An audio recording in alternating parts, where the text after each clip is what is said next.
Live, local. This is Fox 12 Now. And hello, everyone. Welcome to Fox 12 Now. I'm Greg Nibler. I wanted to pull this up. That is our live shot there. Shriner's Cam looking at downtown Portland. And yes, it's hot out there. So you can check out all that weather at kptv.com. Find out more about that. We'll be discussing that more later today. But right now, again, thank you for joining us. So we're live here every weekday starting around 1 p.m. Pacific, going throughout the afternoon, covering a wide range of topics. We're on our website, we're on our apps, and we're on social media as well. So wherever you're finding us, we do appreciate that. But we're going to be talking about something coming up very shortly, July 18th to 20th, 3 days of HAREFEST returning here, and this is an annual tribute band festival. We talked about it last year. If you haven't heard about it, we're going to explain exactly what this is, and I will tell you from personal experience, it's a lot of fun. And it's out of Clackamas County Fairgrounds, and right now we are joined by the founder of this festival, Jason Fellman. Jason, always good to have you here on the show to talk about this and go over, you know, this just huge thing that you've created. And I think, as always, too, for people who don't know, can you give us just the quick origin story of HAREFEST in case they are unaware of it? Sure. Well, first of all, you know, HAREFEST is what we affably term the mother of all tribute band festivals, and it was something that started with Joan Monin, the owner of the Wild Hare Saloon. That's why it's spelled H-A-R rather than H-A-I-R. We started out in the Wild Hare Saloon with 3 bands. And we're now in our 12th year with 27 bands, 29 hours of music, 3 days, 3 stages, overnight camping, tents, RVs, food. It's just a whole, we call it summer camp for adults because it's 21 plus. So a great way to sort of relive the glory days of music and see lots of fabulous tribute bands from the Northwest and beyond. Yeah, I mean, and going from 3 bands to 27 bands, I want to get into the music side of it here coming up in just a little bit too, but talking about the festival itself, you know, I mean, that's a huge, I would imagine, economic footprint just even in that area for the Clackamas County Fairgrounds with all of that going on for 3 days. You know, it's a great partnership, both with the Clackamas County Fairgrounds and with the city of Canby and the Canby Chamber of Commerce. You know, over the years, you know, the city's really been wonderful, and the county is super supportive of our efforts there. And it's just been one of those things that the city really embraces. We have a lot of local attendance in addition to people coming from as far away as other countries to attend the event. So yeah, it's definitely been it's great for the city, and it's great for the community to have something that really brings visibility to the city of Canby and many of the great things that are going on out there. Yeah, absolutely. I mean, and those grounds there too are kind of perfect for that, to be able to incorporate all that in. And I know you brought in overnight camping as part of that a few years ago too, which I would imagine is just adds more and more to that, you know, that adult summer camp kind of theme that you have going there. Yeah, I mean, there's probably close to 3,000 people spend the night out there at HAREFEST. So it's about, you know, maybe a quarter to a third of the total festival attendance is overnight. And so you really do get that, you know, I mean, it's interesting. People, it's literally like summer camp where like, oh, I see these people once a year. These are my HAREFEST friends. And so it's like getting together with people, you see them once a year. So it really does have that familiarity and that community vibe that you really go for with the festival. Well, and some festivals have that, some don't. Like for you, you know, starting off, like you mentioned, this is the 12th one, the 12th HAREFEST. So going from those 3 bands to this, to where now you have seen this community be built around this, where people are traveling, as you mentioned, from other countries to come there. You know, how does it feel to have that sense of community for this festival?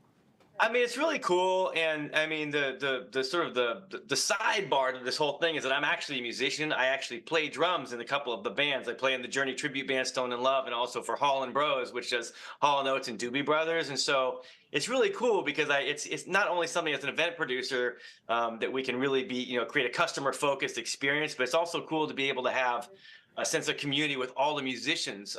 This is like the one time, you know, we never get to go to each other's shows because we're always playing at the same time.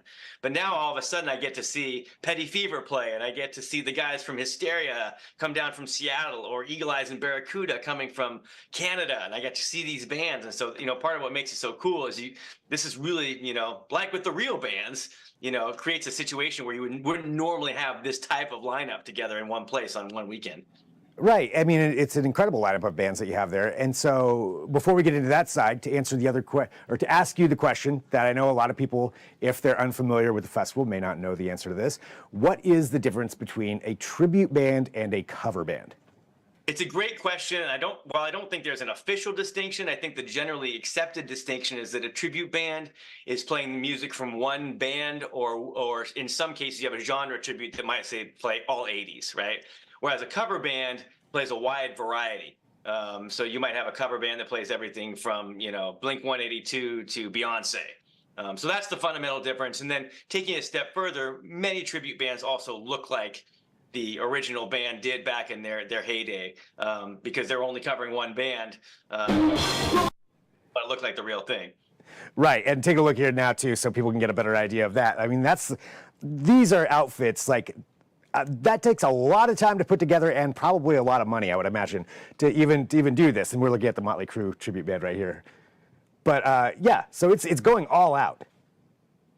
Yeah, and the other thing that's cool too is because of the nature of the event, where you have all these top tier tribute bands who, typically headline their own event. We call this a headliner-less event because any band in here could be playing first or last. It wouldn't matter. They're all that good.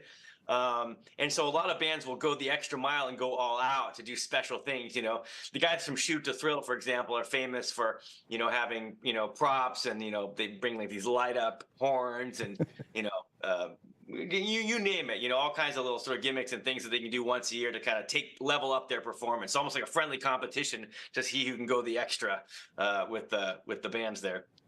Right, and then the winner is the crowds, because you get to see all of that hard work. For everybody, lots of surprises, or maybe you have like a time where like, hey, maybe Ozzy's going to come out and sing with the Scorpions, or, what I mean? Like, so you get these kind of collaborations that you could only dream about in real life because they would never exist in actuality. Right, and the musicians themselves, I mean, these are all, as you mentioned, they're performing musicians. These are professional musicians who are maybe in other bands or other projects too, but also in this. So the quality, I would imagine, is it's pretty good. A tribute band has a burden that even the real bands don't have, which is people are coming and they're expecting a tribute band to be album perfect. They want to hear what's on the album. You don't expect that when you go see Def Leppard, for example, at an amphitheater. They could do any version of a song they want, and it's their own version. Hey, cool, they did this cool version of the song. If you see a tribute band and it doesn't sound like their record, they're like, hey, wait a minute, this doesn't sound like their record. What's going on? So they, almost by virtue of being tribute bands, they have to be spot on musically.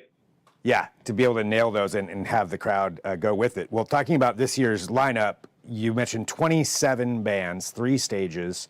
To walk through, some of the highlights of this year, and what are some of the newer bands that haven't played here before? Yeah, well, I'll do something for your viewers because I can do it fast. Here it is. Journey, Queen, Def Leppard, AC/DC, Eagles, Fleetwood Mac, Red Hot Chili Peppers, Tom Petty, Heart, Led Zeppelin, Metallica, Van Halen, Motley Crue, Beastie Boys, Foreigner, Boston, Bon Jovi, Ozzy, Black Sabbath, Styx, Leonard Skinner, Scorpions, Blondie, Kiss, Alabama, The Who, Stone Temple Pilots, CCR, Hall & Oates, and the Doobie Brothers. All right, that was pretty good. That was pretty good. Okay, and now all the band. No, I'm just kidding. That's amazing. So, and I'm looking at the lineup right here. And some of these bands are local and some come from out of state, right?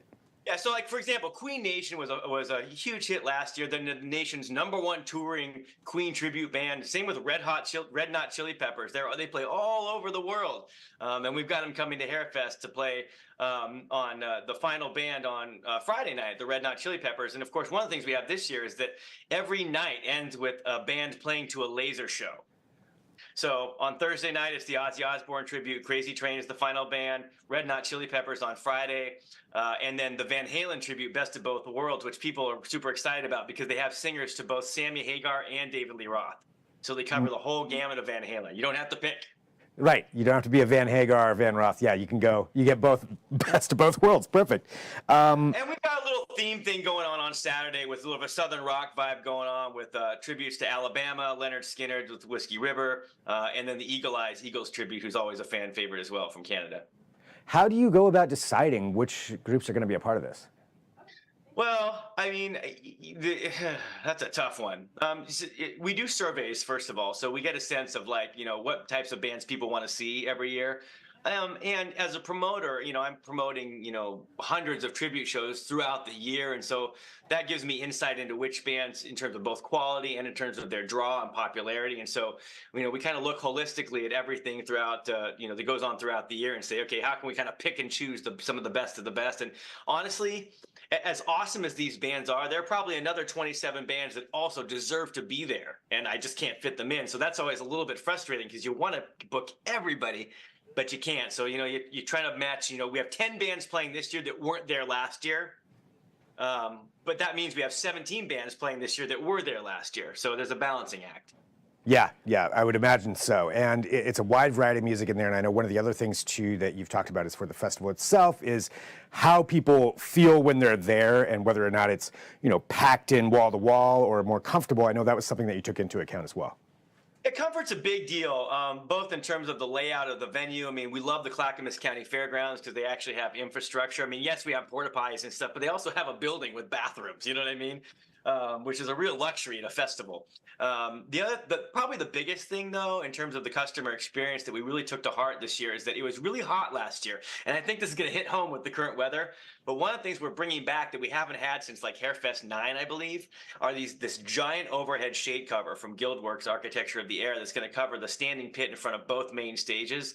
And I think that really is going to help cool people off throughout the course of a really long festival. So not only that, but we have cooling stations all over the place, misting stations. We have free water. You can bring in free cold water. So you just bring in a clear glass and you can fill it up with cold water all day long. Of course, we sell water in a bottle, but you can get it for free as well. So, we really are looking. And also during the day, the programming is over on our Hippie Hollow stage, which is in a tree-groved area that naturally has more shade. So at some of the hottest times of the day, you're out there in the tree-lined area where you can kind of really chill out and kind of, have a nice afternoon, jam. What's one of the biggest challenges that you've had putting on a festival like this? And I imagine other festivals maybe go through the same thing, but what's one of the biggest challenges now versus, say, 10 years ago when you first started out? Yeah, the biggest thing anybody's faced in festival land is COVID, right? But other than that, I think that the biggest challenge is probably the logistics around managing an overnight event, mainly because it's something that's so unique every year. You know what I mean? And managing expectations for what an overnight experience looks like at a festival versus, say, if you're going to head down to Crater Lake to go camping, and so I think that, managing expectations can be challenging, but by the same token, it's also an opportunity to deliver to the customer. You know what I mean? So we turn those challenges into our greatest strength, which is we take the things we didn't do well the previous year and we make sure that we nail them the next year. And so, I will say it's a lot easier now than it was, even 7 years ago, because we've been doing this long enough. We've got a great management team with Kyle Lang as our general manager who came over from the Canby Chamber about 3 years ago. And so, I will say that it's crossed the chasm from stressful to fun, if that makes any sense. Oh yeah, that does. That's huge. That's a huge crossing right there. Well, Jason, for everybody out there who now wants to attend this or wants to know more about it, can you give us the dates, the times, and all the details they need to know to pick up tickets? Yes. Bottom line is coming up July 18th to 20th at the Clackamas County Fairgrounds. All the information you need is at harefest.com. H-A-R-E, like the rabbit, because it started at the Wild Hair Saloon. So it's harefest.com. And all the hours and schedule and ticketing info you need is there. We've sold out out of our overnight inventory, but we encourage people to sign up for the waiting list because there are always some last minute cancellations. So we're always sending out, hey, we've got something available. So otherwise, it's pretty straightforward. It's just a great time, and we're excited to see everybody in a couple of weeks. All right. Well, Jason, thank you so much, for joining us to talk about this, and congrats on year 12 of HAREFEST and everything that you got going on there. And really appreciate you joining us here on Fox 12 Now. Thanks, Greg. Really appreciate it. You bet. Talk to you soon. And for everybody watching, again, this is Fox 12 Now. If it's your first time, thanks for doing so. We live stream here every weekday. We cover a wide range of topics. Coming up at 1:30, though, we are going to talk about the heat. It is hot outside, and air conditioning is doing the best it can to try to cool people off if you have it. But if you don't, you might be getting out onto the water. A lot of people out on stand-up paddleboards now. So we're going to talk about safety for that and how you can make sure that you're keeping yourself safe and aware of what's going on around you. That's coming up again at 1:30 p.m. So you can come right back to whatever platform you're on. If you're watching afterward, plenty of ways to watch that as well. So thanks for doing so. You can share the segments, let everybody know about what you just watched here. And I will talk to you in just a few minutes, though. If you're live, about 10 minutes or so, I'll be right back. I'm Greg Nibler. This is Fox 12 Now.